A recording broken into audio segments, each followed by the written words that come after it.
तो दोस्तों आज हम बात करने वाले हैं और रिपेयर करने वाले हैं HP रिलेटेड 10-20 की डेड पावर सप्लाई और इसको डीपली समझेंगे स्टेप बाय स्टेप।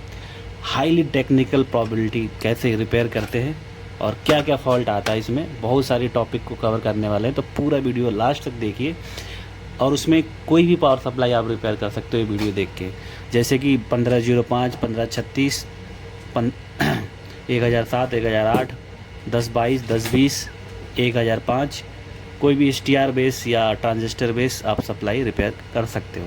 ठीक है, मॉसफेट बेस। तो अभी जिसमें गेट ड्रेन सोर्स होता है, देखिए गेट फर्स्ट नंबर पे होता है, आप सामने से देखोगे, उसके बाद ड्रेन आता है सेंटर में और लास्ट में आता है सोर्स। ठीक है, सोर्स क्या है? सोर्स से हमारा जो पावर है वो आउट होता है फीडबैक कॉइल के लिए। ठीक है, तो वो हम समझेंगे। तो अभी फ़िलहाल मैं आपको टेस्टिंग करके बता देता हूँ कि इसमें क्या है सप्लाई में, और ये कॉल नंबर डल के आया 10-20 की है और ये डेड कंडीशन में। तो सबसे पहले ट्रबल शूटिंग करेंगे, मल्टीमीटर से सीखेंगे कि कैसे ट्रबल शूटिंग करते हैं डेड पावर सप्लाई को। तो सबसे पहले आपको बताना चाहूँगा, आप कोई भी पावर सप्लाई हो सामने ऐसे रखिए इस तरीके से। सबसे पहले आप फ्यूज़ चेक करिए। फ्यूज़ अगर आपका ओके है तो पावर सप्लाई ऑलमोस्ट यहाँ तक ओके होगा, प्राइमरी सेक्शन तक। ठीक है, अगर पहले नंबर पे फ्यूज़ ही ओपन है, देखिए मैं टच कर रहा हूँ तो मल्टीमीटर बीप कर रहा है, और इसको चेक कर रहा हूँ तो नहीं कर रहा है, यानी कि फ्यूज़ ओपन है। तो यानी कि सबसे पहले हमारा जो प्रॉब्लम होगा प्राइमरी सेक्शन में होगा। ज़्यादातर से फॉल्ट यही देखने को मिलता है। इस मॉसफेट से लेकर FM जो ट्रांसफार्मर होता है उससे पहले जितने भी फॉल्ट होते हैं। जैसे कि आपका ये फॉल्ट शॉर्ट हो जाता है मॉसफेट, आपका क्या बोलते हैं मॉसफेट। उसके बाद आते हैं कैपेसिटर शॉर्ट हो जाता है और उसके बाद आता है डायोड शॉर्ट हो जाता है। ठीक है, डायोड शॉर्ट होगा या इनमें से कोई भी शॉर्ट होगा या कैपेसिटर फुल जाएगा तो फ्यूज़ इफेक्टेड होगा, क्योंकि फ्लक्चुएशन सबसे ज़्यादा जब कैपेसिटर फुल जाता है तो इस पे लोड पड़ता है फ्यूज़ पे और भी उससे पहले लगे कंपोनेंट पे। तो चलिए इसको चेक करते हैं, देखते हैं इसमें क्या फॉल्ट है। तो सबसे पहले नंबर पे फ्यूज़ ख़राब होता है, फ्यूज़ ख़राब ही है आप देख सकते हैं। उसके बाद आते हैं, और भी कोई ख़राब होने वाली चीज़ नहीं है। उसके बाद आता है हमारा ब्रिज रेक्टिफायर, जिसको डायोड बोलते हैं। डायोड ख़राब हो सकता है। तो देखिए डायोड में आपको दिखाता हूँ। तो देखिए ये डायोड लगे होते हैं, इनको ऐसे चेक करना होता है। बजार मोड पे आप चेक करोगे तो बीप करेगा। ठीक है, शॉर्ट होगा तो देखिए। ठीक है, कई बार डायोड शॉर्ट होता है। देखिए यहाँ पे 2 डायोड शॉर्ट दिखा रहा है हमें, आप क्लियरली देख सकते हैं। उसके बाद से अगर कोई डायोड पकड़ में नहीं आता, शॉर्ट होता है, ओपन होता है, तो आपको डायोड मोड पे चेक करना होता है कि आपको पता है एनोड पे प्लस, कैथोड पे माइनस रहेगा तो अभी फॉरवर्ड बायस में हमारा डायोड काम करता है। अगर वही जीनर डायोड रहेगा तो वो रिवर्स बायस में काम करता है। ठीक है, तो अभी देखिए ये जो हमारा फॉरवर्ड बायस में काम कर रहा है। ठीक है, तो मैंने एनोड पे प्लस दिया, कैथोड पे माइनस, तो यहाँ पे मल्टीमीटर भी वही डिटेक्ट करता है। ठीक है, और इस पर देखेंगे तो यहाँ पे देखिए बोथ साइड से 11 नंबर 11 वो यहाँ पे दिखा रहा है, 11 इम्पीडेंस यानी कि 11 ओम। तो यानी कि ये फुल्ली शॉर्टेड है, बोथ साइड सेम वैल्यू। तो यानी कि इस कंडीशन में अगर दोनों साइड से वैल्यू नहीं आना चाहिए, दोनों साइड से अगर डायोड में वैल्यू आता है तो इट मीन्स आपका जो डायोड है वो शॉर्ट है।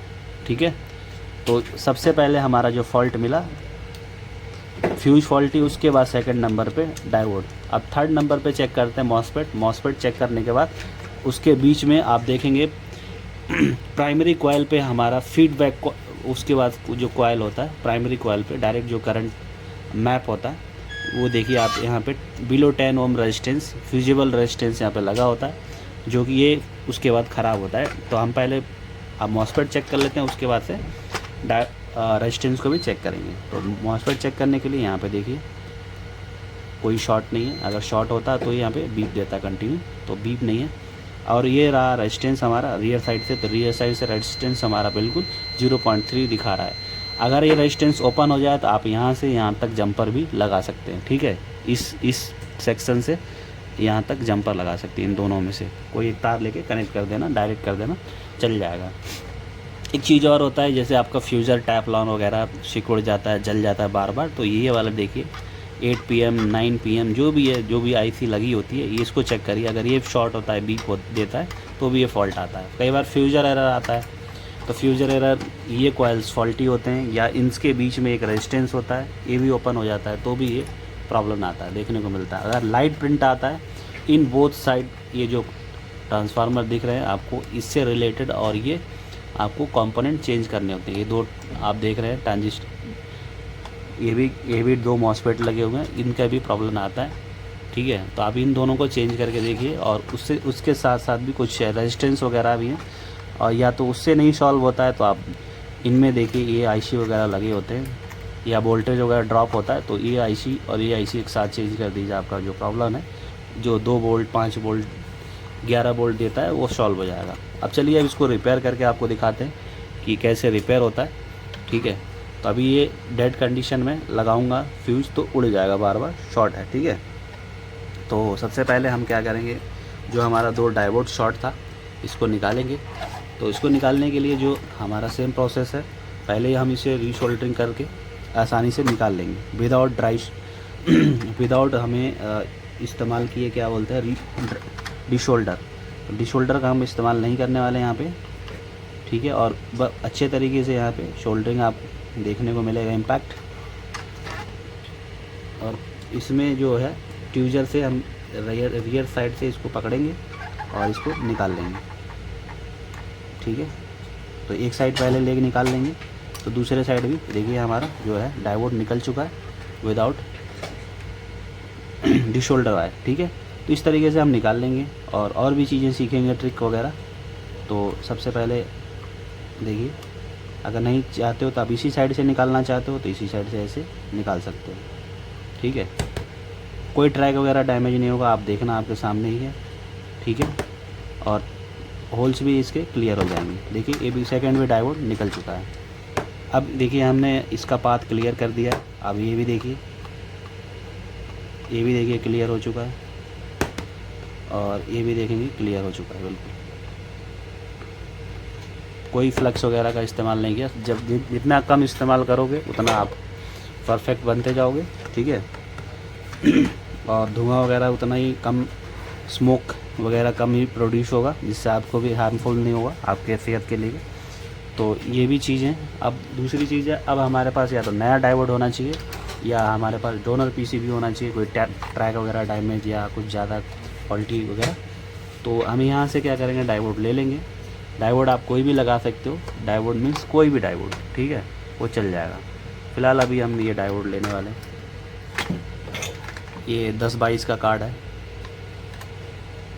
पावर सप्लाई कार्ड, तो इससे से ले लेंगे। इसमें से एक डायोड निकल गया हमारा, सेकंड डायोड भी निकाल लेते हैं। कंपोनेंट रीयूज़ करने के बहुत सारे फ़ायदे होते हैं।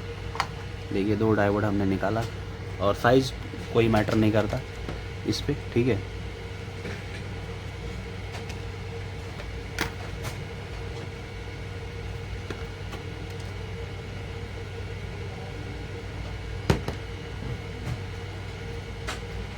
तो ये सारी चीज़ें मैं आपको लाइव का परफॉर्म करके दिखा रहा हूँ।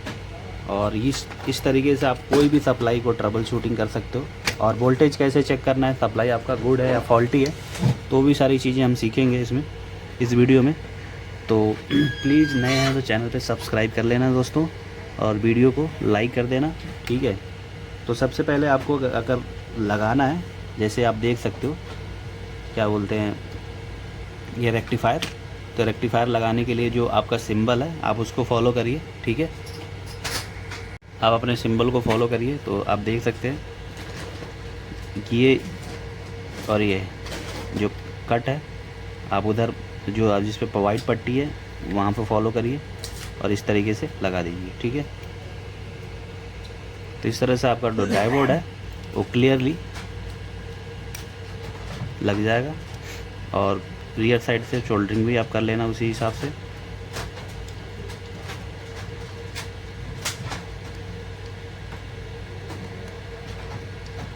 तो इस तरीके से आप कोई भी सप्लाई इजीली रिपेयर। और अब इसके बाद हम रिपेयर करके आपको दिखाएंगे वोल्टेज कैसे चेक करते हैं, कहाँ पे काम पे आता है। तो हमारा गुड सप्लाई है, ठीक है। तो एक बार हम रीशोल्डरिंग कर लेते हैं बैक साइड से। जो एक्स्ट्रा लेग होगा आप नीचे प्रेस कर देना, तो ये नीचे आ जाएगा और शोल्डर ऐसे आपको लेना है, शोल्डिंग कर देना है, हो गया, दैट्स इट। ये देखिए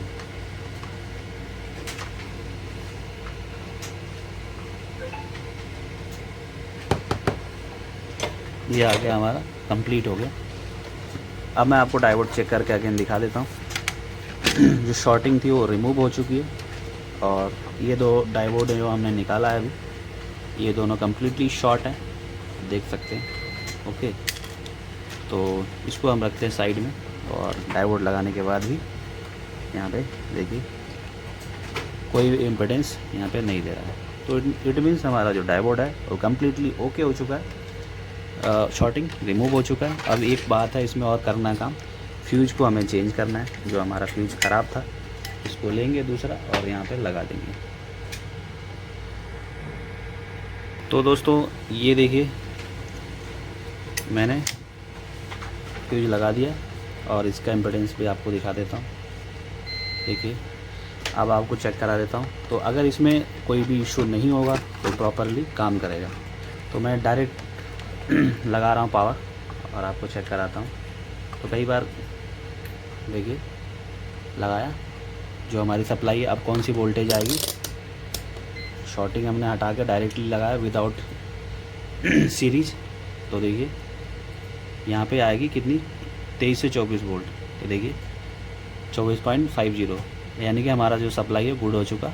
फर्स्ट नंबर पे एक इस पे आएगी। तो देखिए यहाँ 35 वोल्ट की कैपेसिटर लगी होती है, इस पर आपको चेक करना है। ये देखिए 35 वोल्ट कैपेसिटर, ठीक है।